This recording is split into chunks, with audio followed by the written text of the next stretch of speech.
আবার ছেলেকে দেখবেন কানে বালা না, সরি, কানে দুল, তাই না? হাতে বালা, পায়ে দেখবেন আরেকটা জিনিস, প্যান্ট পরেছে, প্যান্টটা ইচ্ছা করে অনেক জায়গায় ফুটা করেছে, এটাই নাকি ফ্যাশন। খেয়াল করে দিন, জিন্সের প্যান্ট, এখানে ঘষা, এখানে ঘষা, চারদিকে ছেঁড়া। এই প্যান্টের দাম নাকি অনেক, 4 থেকে 5,000 টাকা। হ্যাঁ, এই যে কমন সেন্স। প্রতিটা সেক্টরে দেখবেন আমাদের সাধারণ বিবেক বুদ্ধিগুলো দিন দিন লোপ পাচ্ছে। কখন মানুষের বিবেক বুদ্ধি লোপ পাবে জানেন? যখন জ্ঞানের উৎস আল্লাহ রাব্বুল আলামিনের সাথে মানুষের সম্পর্ক থাকে না।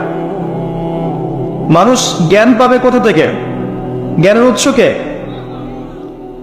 জ্ঞানের উৎস আল্লাহ রাব্বুল আলামিন স্বয়ং। দলিল, আল্লাহ পাক বলেছেন, ওয়ান্নামাল ইনসান মা লাম ইয়ালাম, আল্লামাল ইনসান মা লাম ইয়ালাম। মানুষকে তিনি সেই জ্ঞান শিক্ষা দিয়েছেন যা মানুষ জানতো না। আপনি জ্ঞানী ছিলেন না, আল্লাহ আপনাকে জ্ঞান শিক্ষা দিয়েছেন।